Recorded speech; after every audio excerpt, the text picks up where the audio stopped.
Morning everyone, आवाज जा रही है सबको? यस।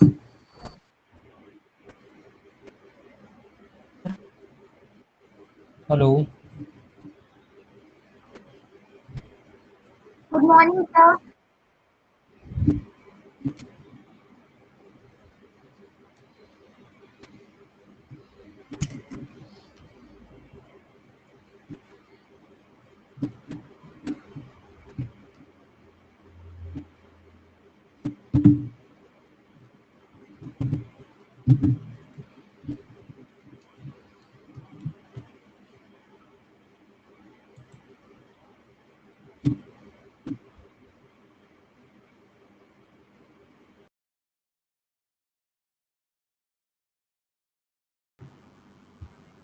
आवाज जा रही है सभी को अभी? Yes sir.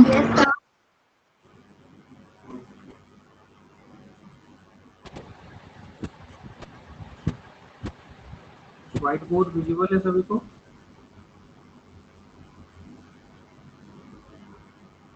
Yes sir. Yes sir.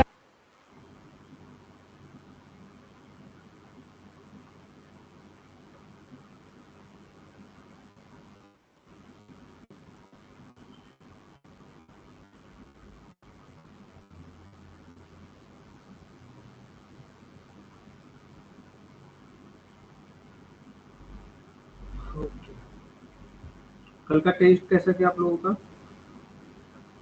और बैच 1 के स्टूडेंट्स, बैच 2 के भी बच्चे आज साथ जुड़े हुए हैं।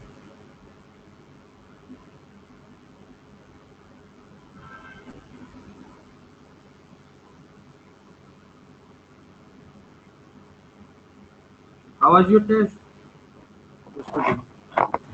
सर ठीक ठाक था।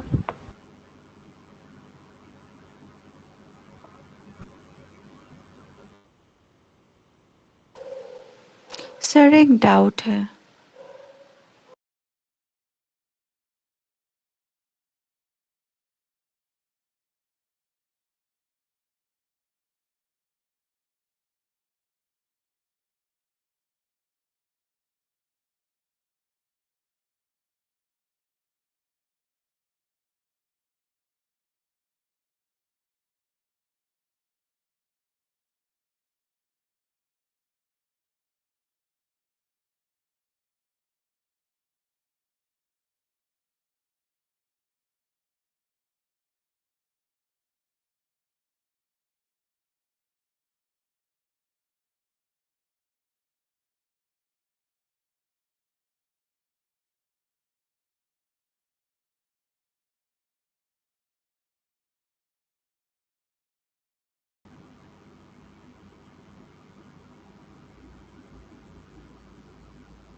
आवाज जा रही है या नहीं जा रही है? मैं पूछ रहा हूँ, आप लोग कोई रिप्लाई नहीं कर रहे हैं। आवाज सर आवाज ही नहीं आ आपकी आवाज नहीं आ रही थी। अभी आ रही है? Yes sir. Yes sir. मैं पूछ रहा था कि लास्ट डे जो टेस्ट हुआ यस्टरडे, वो कैसा गया आप लोगों का? किसी को डाउट कोई उसमें?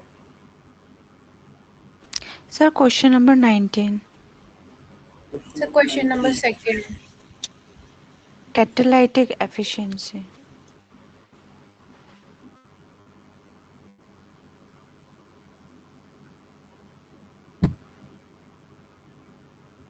कैटालिटिक एफिशिएंसी जो है वो आप कैसे बता पाइएगा किसी में भी?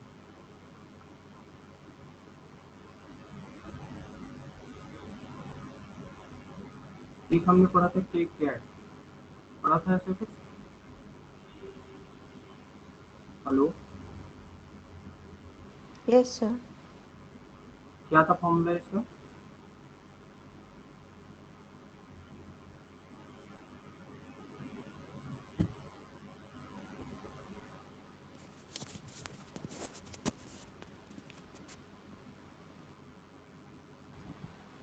km divide by ET।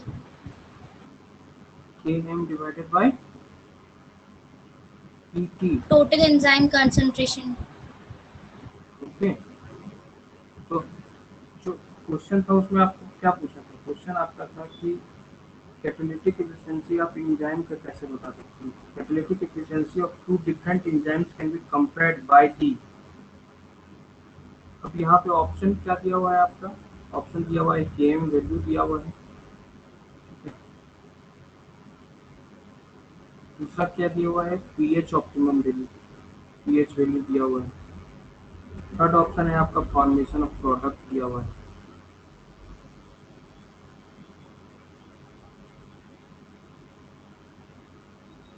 Last one है आपको मॉलिक्यूलर साइज ऑफ एंजाइम।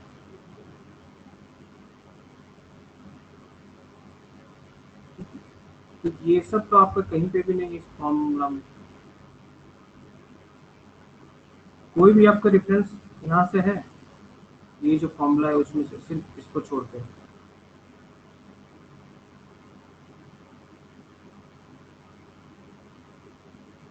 और अगर ये भी अगर नहीं आप समझ पा रही हैं तो आप थोड़ा सा दिमाग लगाते हैं कि एंजाइम करता क्या है।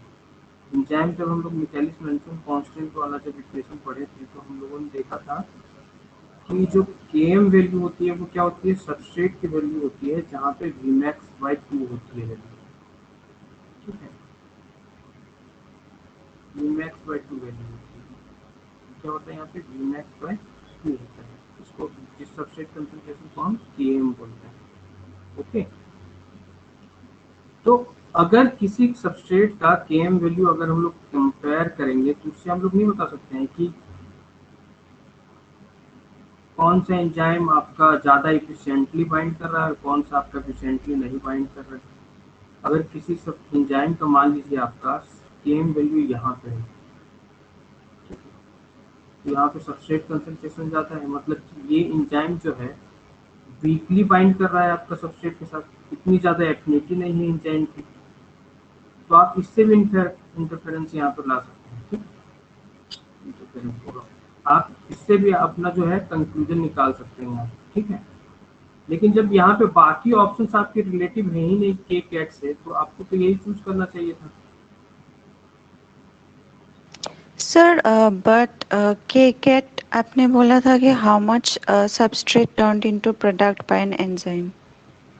तो वही तो है कैटालिटिक एफिशिएंसी। एंजाइम का काम क्या होता है? कैटालिसिस करना है, सर सबस्ट्रेट को तो प्रोडक्ट में थर्ड ऑप्शन कन्वर्ट नहीं करना है। होगा, formation of product.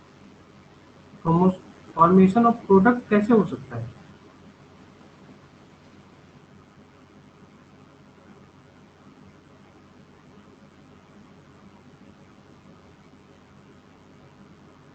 Catalytic efficiency में डेफिनेशन आपको क्या बताई थी?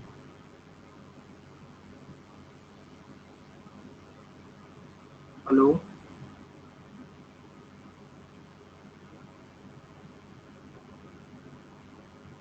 Hello, yes Yes, sir. sir. Catalytic efficiency की मैंने आपको डेफिनेशन क्या बताई थी कि how much an enzyme substrate gets convert to product substrate gets converted to product, ये मैंने आपको बाय एन। अच्छा, इसीलिए आपको यहाँ पे कंफ्यूजन हुआ। Yes sir. प्रोडक्ट यहाँ पे फॉर्मेशन होगा, लेकिन यहाँ पे दो एंजाइम है ना, दोनों एंजाइम को यहाँ पे देखना है, तो इसीलिए यहाँ पे केएम वैल्यू होती है। फॉर्मेशन ऑफ प्रोडक्ट नहीं होगा यहाँ पे।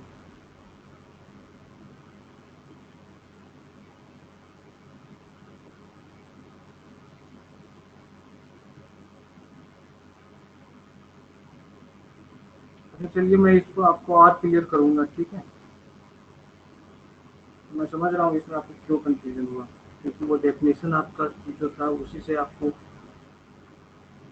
कंफ्यूजन क्रिएट हो रहा है कि जो एंजाइम है वो प्रोडक्ट सबस्ट्रेट को प्रोडक्ट में कन्वर्ट कर रहा है, तो यहाँ पर फॉर्मेशन ऑफ प्रोडक्ट है, तो चलिए मैं आपको ये क्लियर कर दूंगा, ठीक है? और किसी को इस क्वेश्चन में डाउट है? सर सेकंड क्वेश्चन में डाउट है। सेकेंड क्वेश्चन,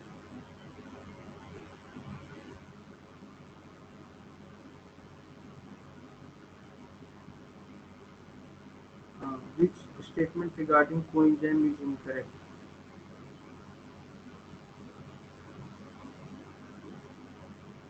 क्या डाउट है इसमें बताइए।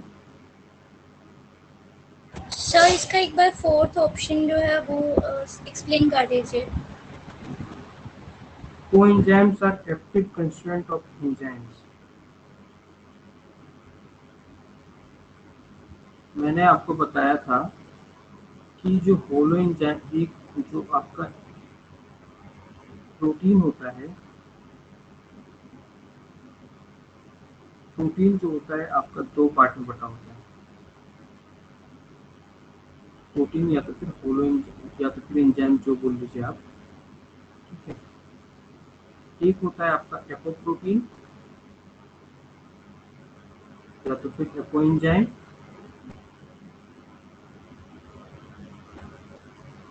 और एक मैंने आपको बताया था, क्या बताया था, को फैक्टर बताया था। कोफैक्टर। यस, और इसको हम लोग क्या बोलते थे, इन दोनों को मिला के हम लोग क्या बोलते थे, आपका होलो एंजाइम बनता है। ओके, ये बताया था मैंने। Yes sir. साथ ही मैंने ये भी बताया होगा कि अगर को फैक्टर यहाँ से एब्सेंट हो जाता है तो एंजाइम जो अपना एक्टिविटी है वो अपना लॉस कर देगा, लॉस कर देगा।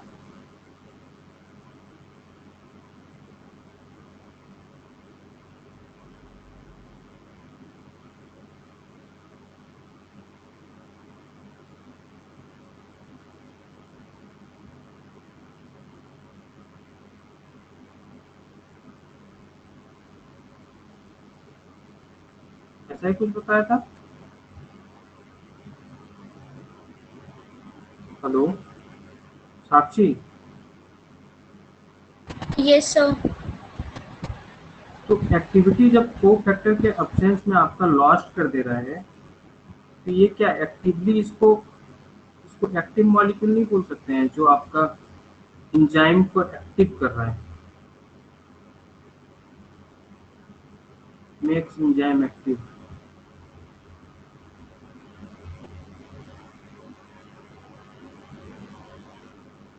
Okay sir. अगर ये नहीं रहेगा, सिर्फ एपो एंजाइम रहेगा, तो ये क्या है, आपका इनएक्टिव स्टेट है। लेकिन जब को फैक्टर आपका बाइंड कर जा रहा है तो वो क्या हो जा रहा है, एक्टिव हो जा रहा है।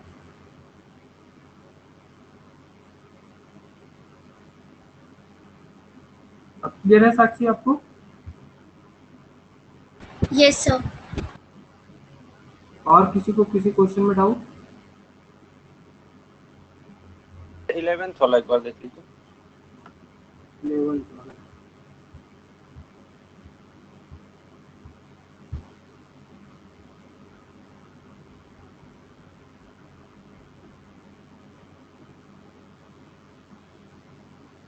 इसमें पॉलीसेकेराइड का पूछा है, ठीक है, पॉलीसेकेराइड पूछा है। इसमें कि आपका लेफ्ट एंड है और एक राइट एंड है, ठीक है, यही होता है।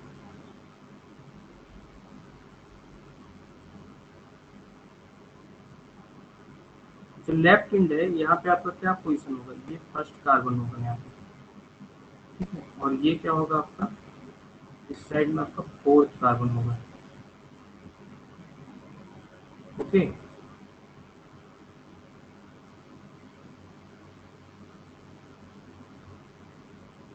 ये तो मैंने क्लास में बताया होगा शायद। जो आपका लेफ्ट एंड होता है यहाँ पे क्या होता है, आपका एनोमेरिक कार्बन होता है, यहाँ पे इसकी जो ये रिड्यूसिंग होता है एंड,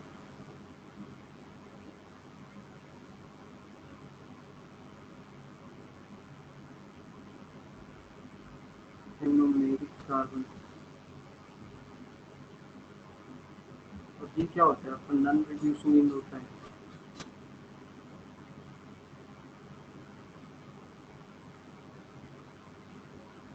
ये तो बताया था क्लास में, इसमें क्या कंफ्यूजन है? अरे सर वो कंफ्यूजन उसमें हो गई थी, वो मैंने न्यूक्लिक एसिड वाले में करने लगा था, पोलैरिटी नाइट्रोजन और कार्बोनिल वाला। लेकिन ठीक है सर, अब क्लियर हो गया। N and N C N ना। यस। चलिए कोई बात नहीं। और किसी को कोई डाउट? सर ये सेकंड वाले में सर, ये जो कोएंजाइम होता है सर, ये एक्टिव साइट ऑफ एंजाइम से बाइंड करता है। तो सर इसमें का फोर्थ ऑप्शन सर, इसमें का जो एक्टिव कॉन्स्टिट्यूएंट ऑफ एंजाइम है सर, ये वाला गलत है, लेकिन ये वाला every enzyme is a cofactor and every cofactor is a coenzyme, sir ये वाला सही है। तो सर इसमें थोड़ा सा वो डाउट लगता है सर। क्वेश्चन आपको पूछा है इनकरेक्ट कौन सा है?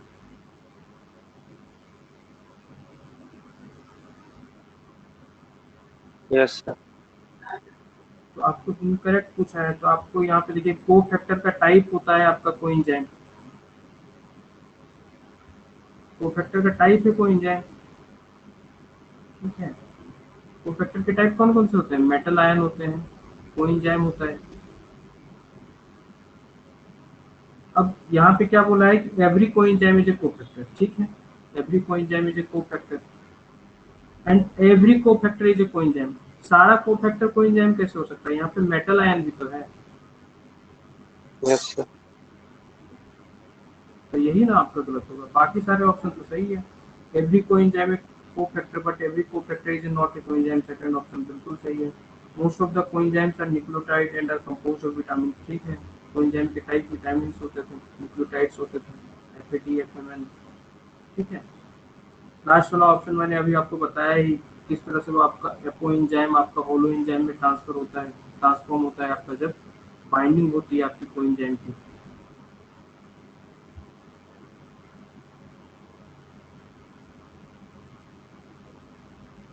Okay, okay sir. और किसी को कोई डाउट? सर हाँ बोलिए।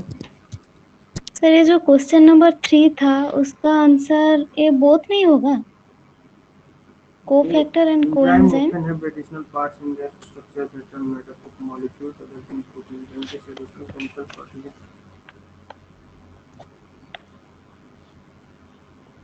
is called ANP। कैसे ये हो सकता है आपका? मैंने आपको बताया, ये देखिए यहीं पे तो इसका आंसर है। को फैक्टर जो है आपका मेटल एंजाइम भी होता है, को एंजाइम भी होता है। को एंजाइम जो होते हैं वो को एंजाइम क्या होते हैं? ये आपके ऑर्गेनिक मॉलिक्यूल होते हैं। अब ऑर्गेनिक मॉलिक्यूल भी अगर दो टाइप से हो सकता है, एक आपका ट्रांजिएंट ग्रुप है, एक आपका प्रोस्थेटिक ग्रुप है।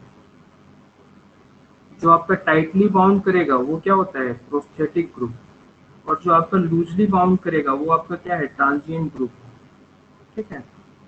तो यहाँ पे को फैक्टर की बात कैसे आ सकती है? जब ऑर्गेनिक मॉलिक्यूल ही जब आपका कोएंजाइम है तो आपका को फैक्टर कैसे हो सकता है? सर प्रोस्थेटिक ग्रुप भी तो ऑर्गेनिक कंपाउंड कैरी करता है ना, वो भी तो ऑर्गेनिक कंपाउंड है। ऑर्गेनिक कंपाउंड है, लेकिन यहाँ पे क्वेश्चन क्या पूछा है? When this additional chemical part is an organic molecule, और आप बोल रही हैं कि option D both A and B are correct. Both A and B are correct कैसे हो सकता है? आपका को फैक्टर में मेटल आयन भी है, ये तो ऑर्गेनिक मॉलिक्यूल नहीं है, ये इनऑर्गेनिक मॉलिक्यूल है।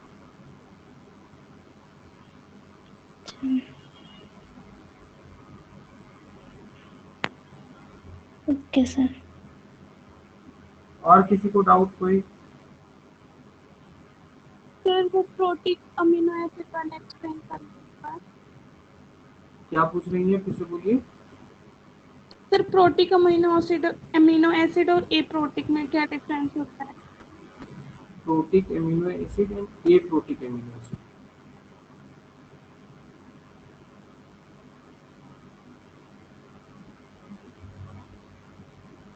क्या डिफरेंस है देख लेते हैं हम लोग। देखिए प्रोटिक एमिनो एसिड उसको बोलते हैं विच कैन लिबरेट और विच कैन गिव प्रोटॉन्स, ठीक है।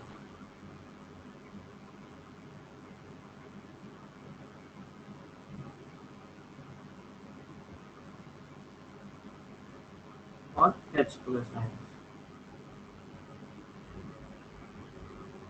या तो फिर एक्सेप्ट भी करें। तो अब ऐसे कौन से आपके एमिनो एसिड है जो आपका H+ डोनेट कर सकते हैं, ठीक है। तो वैसा कौन सा हो जाएगा जिसमें आपका एसिडिक ग्रुप प्रेजेंट है, ओके। एडिशनल एसिडिक ग्रुप, ये नहीं कि आपका जो आपका NH2 ग्रुप इधर है, आपका बेसिक स्ट्रक्चर में जो आपका होता है उसको छोड़कर, ये तो आपका बेसिक स्ट्रक्चर हो गया, ठीक है। अगर जो आर ग्रुप है, ये जो वेरिएबल ग्रुप है, इस पे अगर एडिशनल COH ग्रुप है, यानी कि जो एसिडिक एमिनो एसिड होते हैं, जैसे कि आपका स्पार्टिक एसिड, ग्लूटामिक एसिड, ठीक है, इनमें क्या होता है, इनमें एबिलिटी होती है H+ आयन डोनेट करने की, तो इनको हम लोग क्या बोलेंगे, प्रोटिक एमिनो एसिड, ठीक है। साथ ही साथ कौन हो सकता है, साथ ही साथ आपका हो सकता है अल्कोहल ग्रुप कंटेनिंग। आप लोगों ने क्लास 12 में पढ़ा होगा, अल्कोहल जो होता है वो किस तरह एक्ट करता है, act as a acid, acid की तरह एक्ट करता है, पढ़ा है आपने। Yes sir. तो जहां पे आपका अल्कोहल ग्रुप प्रेजेंट होगा तो वो कौन सा होगा, आपका प्रोटिक एमिनो एसिड होगा। और alcohol group containing amino acid कौन सा होता है, सेट 3, यानी कि serine, threonine and tyrosine. Okay, sir mainly basically ये हुआ ना, डोनेटिंग ग्रुप होगा वो प्रोटिक की तरह काम करेगा, और अगर नहीं है तो वो एप्रोटिक होगा। हाँ हाँ हाँ। ओके। जहाँ पे ये ग्रुप प्रेजेंट नहीं होंगे वो सारे के सारे एक प्रोटिक हो जाएंगे। अगर आप लोग, अच्छा आप शायद बैच 2 से है ना, यस सर। आप बैच 2 से हैं या फिर बैच 1 से। 2 से सर। अच्छा 2 से, अच्छा आपको एक मॉड्यूल आप लोगों को नहीं किया होगा, अच्छा मैं भेज दूंगा अभी, ठीक है। उस पे स्ट्रक्चर के साथ आपको वहाँ पे क्लासिफिकेशन भी है कि कौन सा प्रोटीन है और कौन सा एक प्रोटीन है, ठीक है। ओके। और किसी को कोई डाउट,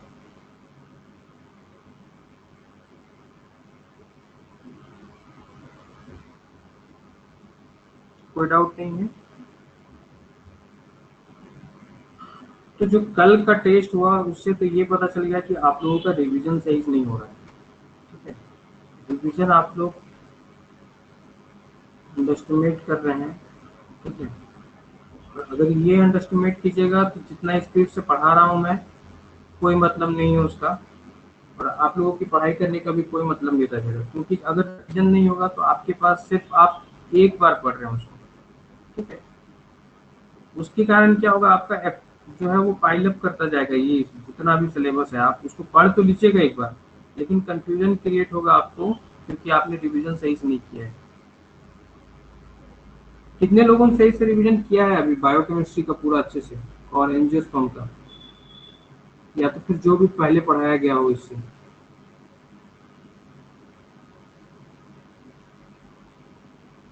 या फिर कितने लोग रिवीजन के लिए टाइम देते हैं अभी डेली। सर देते हैं। तो बाकी लोग, टेस्ट भी काफी लोग अपियर नहीं कर रहे हैं, क्लास भी अब्सेंट कर रहे हैं। चलिए मान लीजिए सर, 100 लोग का, आप हाँ बोलिए। सर आप एंजियोस्पर्म का भी टेस्ट ले लीजिए, करिए, क्योंकि उसमें बहुत ज़्यादा कंफ्यूजन क्रिएट हो रहा है। जितनी बार रिवाइज कर रहे हैं उतनी बार वो चीज़ भूल रहे हैं, तो टेस्ट ले लेंगे तो वो याद रहेगा। टेस्ट तो मैं ले लूंगा, उसकी बात नहीं है, लेकिन बाकी लोग रिवीजन भी तो नहीं कर रहे हैं ना। आप रिवीजन नहीं कीजिएगा, सिर्फ टेस्ट पे टेस्ट लेते रहिएगा, तो उससे भी कोई बेनिफिट नहीं है। ओके, आप पढ़ के, अगर डेली आप अगर 5 घंटा पढ़ रही हैं तो कम से कम 2 घंटा आप रिवीजन को देना पड़ेगा आपको, नहीं तो जो पहले पढ़ाया जा रहा है वो आप उसको भूलता जाइएगा आपसे, उसके कारण क्या होगा, आपको कंफ्यूजन होगा, बहुत ज़्यादा कंफ्यूजन होगा। इसलिए रिक्वेस्ट मेरा सबसे, जितने लोग भी क्लास कर रहे हैं, पहले का जो कुछ भी पढ़े हैं उसको सही से रिवाइज कीजिए, अपना टाइम जो है रिवीजन के लिए अपना टाइम निकालिए, ठीक है, तभी जाके बेनिफिशियल हो पाएगी क्लासेस। अब ऐसे में क्या होगा, मैं जिस स्पीड से चाह रहा था पढ़ाना उस स्पीड से मैं पढ़ा भी नहीं सकता हूँ, क्योंकि वो फिर आप अगर रिवीजन नहीं कीजिएगा तो आपके लिए, अगर ज़्यादा स्पीड में पढ़ा दूँ मैं, तो फिर वो तो फिर एक तरह से सिलेबस कंप्लीट करने की बात रह गई थी, मैं बस लगा हुआ हूँ सिलेबस कंप्लीट करने के पीछे, आपको कोई फायदा ही नहीं होगा उससे। अब जैसे मैंने कल बोला था कि सेल बायोलॉजी पूरा आज कंप्लीट करेंगे, अगर आज मैं सेल बायोलॉजी कंप्लीट कर दूँ तो बहुत सारे बच्चे हैं इस क्लास में जो थोड़ा स्लो लर्निंग करते हैं, ठीक है। तो वो कोई गलत बात नहीं है, अगर आप स्लो लर्न करते हैं तो ये आप मत सोचिए कि आप गलत बात है ये कोई। आपको बस इतना है कि आप लर्न करते हैं, लेकिन आपको थोड़ा टाइम ज़्यादा लगता है यूजुअली बाकी लोगों के कंपेयर में, ठीक है।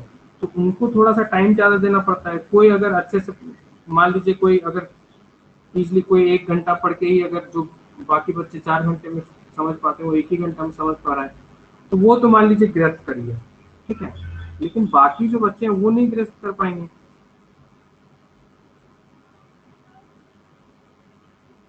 सही बोल रहा हूँ या फिर गलत बोल रहा हूँ, बताइए।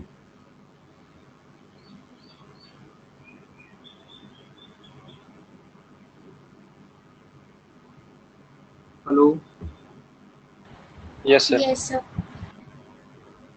तो अगर मैं अभी स्पीड में अगर ले चला जाऊँ, अगर देखिए सिलेबस कंप्लीट करने का तो मैं सिलेबस कंप्लीट कर दूंगा 1 महीने का, ठीक है। 4 घंटा डेली क्लास भी खत्म हो जाएगा उसके बाद।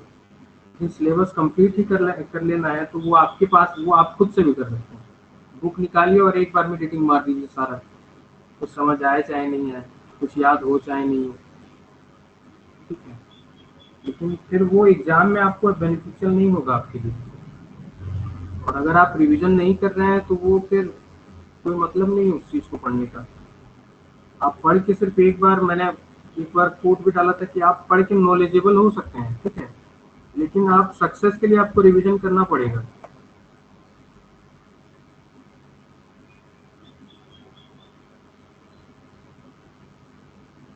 ठीक। तो रिवीजन पे टाइम डिवोट कीजिए अपना। जो लोग कर रहे हैं उनको तो मैं बहुत अच्छा बोल रहा हूँ, चलिए सही है, आप अपना टाइम डिवोट कर रही हैं उस पर, उसका बेनिफिट भी आपको मिलेगा, आपको बेनिफिट दिख भी रहा होगा, टेस्ट जो अपियर कर रही है उसमें मार्क्स भी आपके सही होंगे, ठीक है। लेकिन जो लोग रिवीजन पे टाइम नहीं दे रहे हैं उनको मैं बोल रहा हूँ कि आप रिवीजन पे टाइम अपना जरूर डिवोट कीजिए, ठीक है। अगर रिवीजन पे टाइम नहीं दीजिएगा तो आपको ये क्लासेस का बेनिफिट आपको नहीं मिल पाएगा, ठीक है। और ये तो हुई बैच 1 के लिए बात। और बैच 2 के लिए जो बच्चे हैं क्लास में उनको मैं बोलना चाहूँगा कि आप भी जितने भी क्लासेस आपको अभी मिल रही हैं या तो फिर आगे मिलने वाली हैं, इस बात को ध्यान रखिएगा कि जितना आपको पढ़ाया जा रहा है उसका सही से रिवीजन कीजिए, ठीक है। जो आपको 1 वीक में पढ़ाया गया है, जैसे आज संडे है तो आज कम से कम 2 से 3 घंटा आप जरूर दीजिए जो पूरा वीक आपने पढ़ा है, ठीक है। और मैंने आपको बोला था कि जब आप रिवीजन करें तो आप एक नोटबुक रखें, ठीक है। उस नोटबुक में आप मार्क अप करके रखें कि जो क्वेश्चन मेरा गलत हुआ है आपका टेस्ट में, ठीक है, उन टॉपिक्स को आपको अच्छे से ध्यान देना है, ठीक है। उन टॉपिक्स को आपको ज़्यादा टाइम देना है कंपेयर टू जो आपका सही हुआ है, क्योंकि जो सही हुआ है उस पर क्या है, आपने एक तरह से आप उसको समझ चुके हैं, ठीक है, या तो समझ चुके हैं। और जो आपका गलत हुआ है उनमें आपको थोड़ा सा और मेहनत करने की जरूरत है। तो आप अगर उसको रिवीजन के टाइम अगर उसको हाईलाइट करके थोड़ा सा पढ़ेंगी, थोड़ा सा ज़्यादा टाइम देंगी तो वो भी आपका क्लियर हो जाएगा। और जब भी रिवीजन करने बैठे ये नोटबुक अपने पास जरूर रखें, ठीक है। इसी से आपको पता चल पाएगा कि हमको किस पे वर्क करना है और किस पे कम वर्क करना है, ठीक है।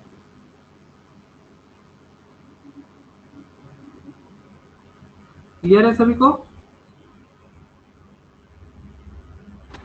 Yes yes sir. सर।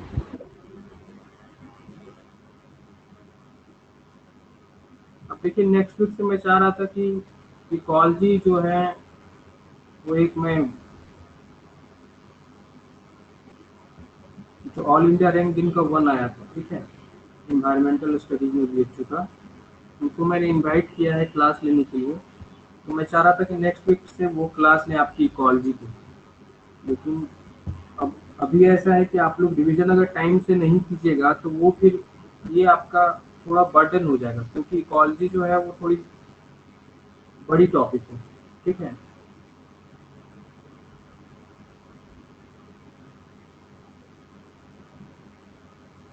इसलिए मैं आप लोगों से यही रिक्वेस्ट करूंगा कि जरूर से जरूर आप लोग टाइम दीजिए अपने रिवीजन पे, ठीक है।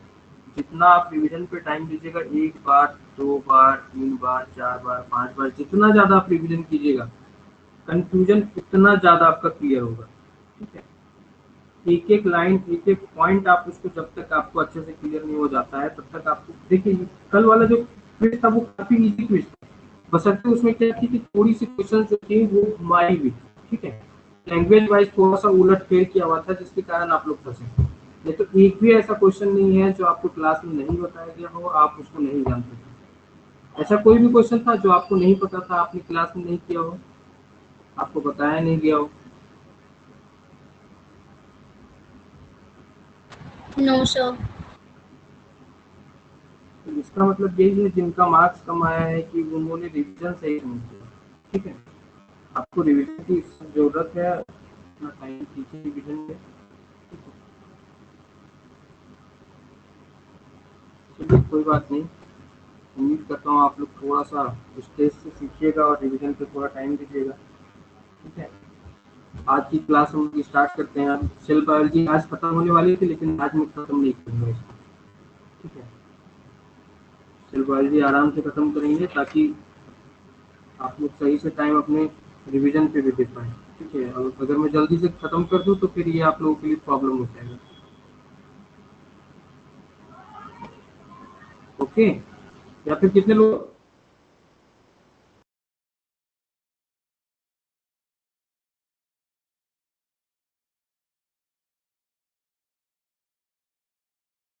आपकी आवाज नहीं आ रही।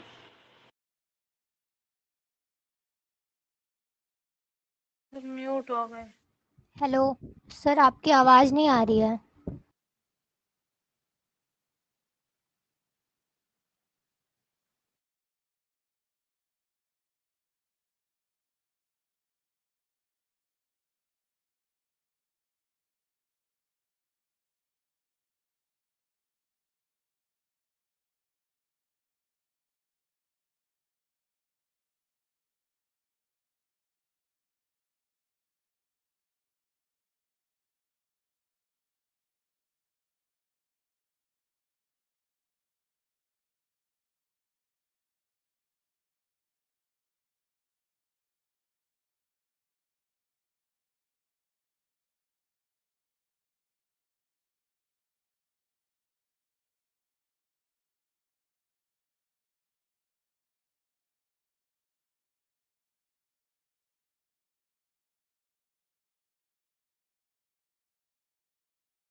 आवाज जा रही है? सर अभी बीच में क्या आवाज जाना बंद हो गई थी लास्ट में? यस सर, आप म्यूट हो गए थे शायद।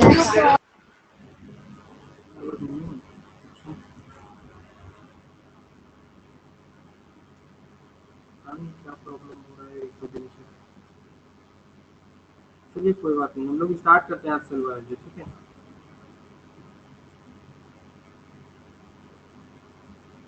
जो बातें कही गई हैं उनको थोड़ा सा ध्यान दीजिएगा, ठीक है।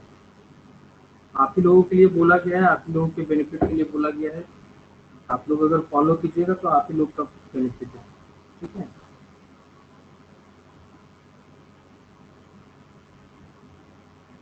ओके, स्टार्ट करें। Yes sir. Yes sir. Yes sir. तो लास्ट क्लास में मैं बात कर रहा था आपका राइबोसोम्स के बारे में।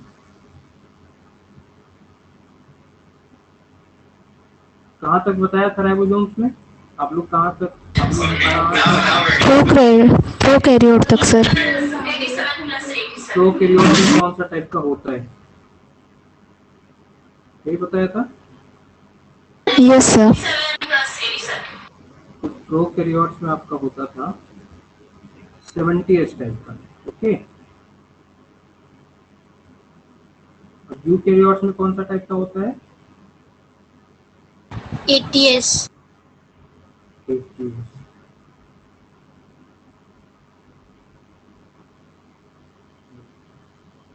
तो जो 70s होता है इसके दो पार्ट होते हैं, ठीक है। और 80s के भी दो पार्ट होंगे। एक होगा आपका स्मॉल सब यूनिट,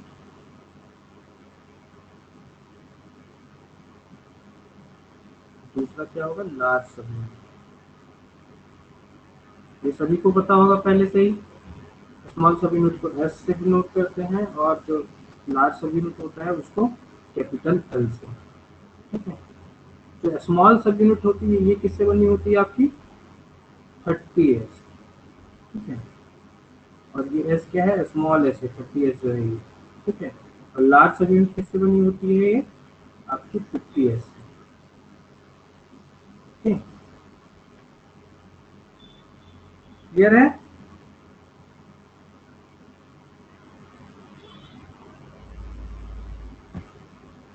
क्लियर है सभी को अभी तक?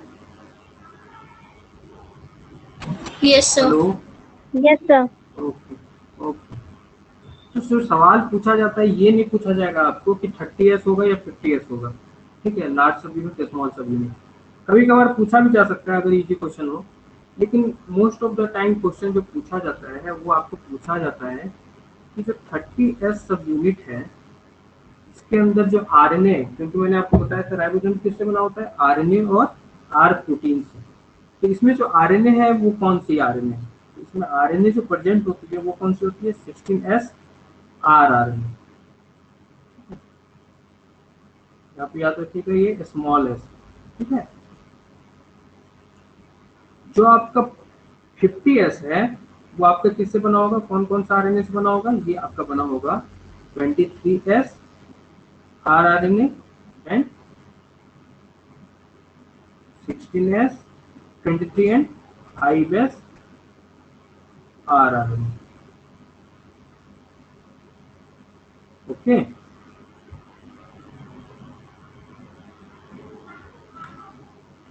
इसी तरह जो यूकेरियोट्स होते हैं उनमें जो 80S होता है ये आपका दो सब यूनिट से बना होगा, कौन सा, स्मॉल सब यूनिट होगी 40S की, और जो लार्ज सब यूनिट होती है वो होती है 60S, ओके। जो 40S है इसमें आपका प्रेजेंट होगा 18S R R N, 18S R R N, okay. और जो 16S है वो आपका उसमें क्या होगा, कौन कौन से कंपोनेंट होंगे, उनमें आपके होंगे 28S और 5.8S and 5S, okay. R R N यहाँ पे लिख लीजिए,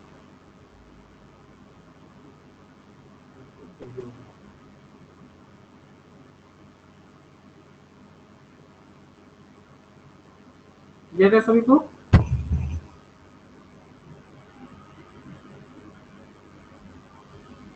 यस सर। अब देखिए जो एस है यहाँ पे ये क्या होता है तो बताएगा, सेडब्रिक कांस्टेंट होता है जो Rydberg इनडायरेक्टली unit. मेजर करता है density. Yes yes, sedimentation coefficient होता है, sedimentation coefficient.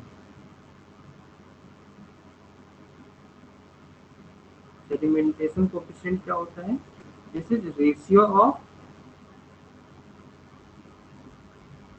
This is the ratio of velocity of molecule, मतलब यहाँ पे मॉलिक्यूल कौन सा है, आरएनए, ठीक है। कौन सी velocity, velocity of sedimentation, okay.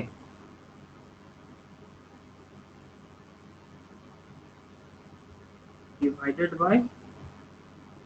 by centrifugal acceleration,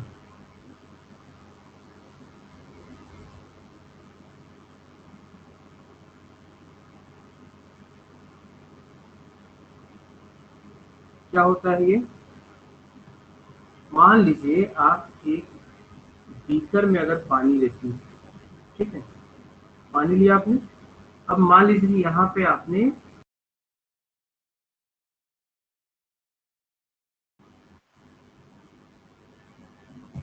yes sir.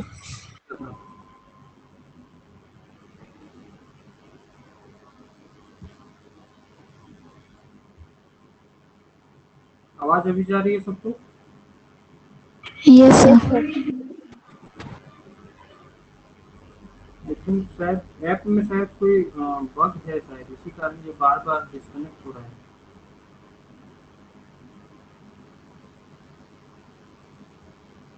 अच्छा मैं बात करता हूँ एक कॉल से। अच्छा आज संडे, आज कोई ऑफिस खुला है नहीं हम लोगों का, इसलिए तो अभी बात कर रहे हैं।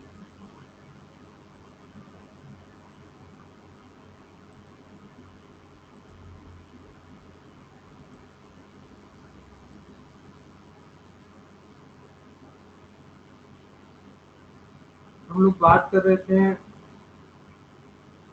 यूकैरियोट्स एंड प्रोकैरियोट्स में पाए जाने वाले राइबोसोम के बारे में और राइबोसोम के सब यूनिट्स के बारे में, ठीक है।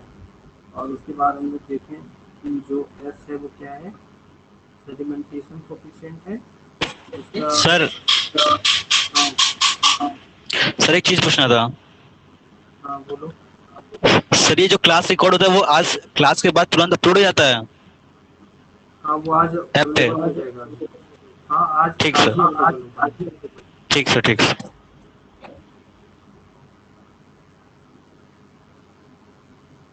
ठीक है, वेलोसिटी ऑफ मॉलिक्यूल है, ठीक है। और इसके नीचे क्या होता है, ये जो है आपका केसी जो है, ये क्या है आपका सेंट्रीफ्यूगल एक्सेलरेशन है। क्या है? Centrifugal acceleration.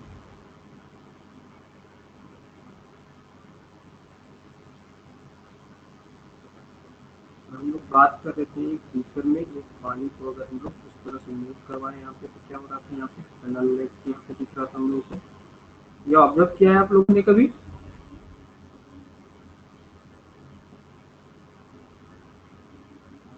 हेलो सर आपकी वॉइस नहीं आ रही है सही से।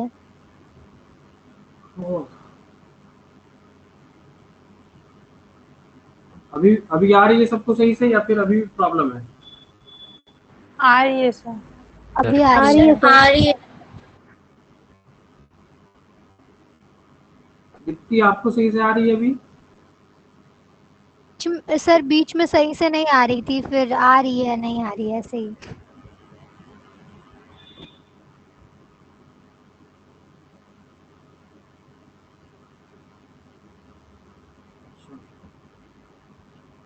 तो मैं बात कर रहा था बीकर में वाटर को अगर इस तरह से अगर मूव करवाया जाए तो क्या हो रहा है, इस तरह से टनल इफेक्ट दिखता है, ठीक है। टनल लाइक यहाँ पे, टनल बोल रहा हूँ, टॉर्नेडो लाइक यहाँ पे अपीयरेंस दिखती है,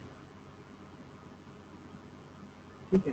तो ये क्यों होता है? यहाँ पे जो लग रहा है ये क्या है आपका सेंट्रीफ्यूगल एक्सेलरेशन है।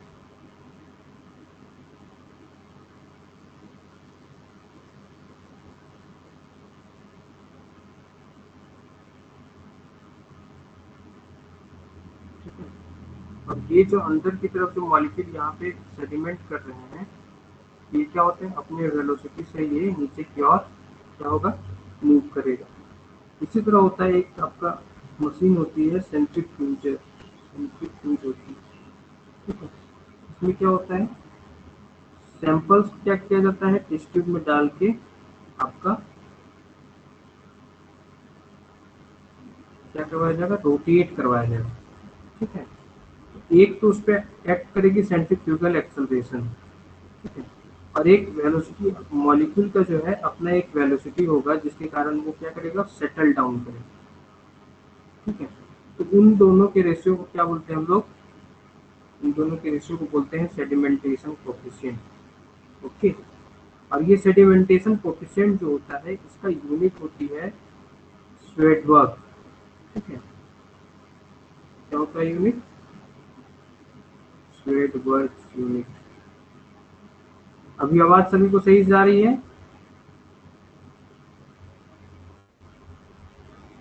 Hello yes sir. Yes sir. Yes, sir. बार बार डिस्कनेक्ट होने से मेरा मूड भी ऑफ हो गया है थोड़ा, ठीक है, कोई बात नहीं।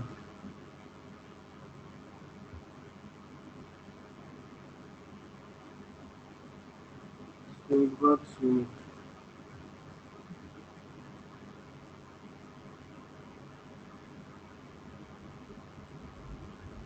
स्वेडबर्ग यूनिट, ठीक है।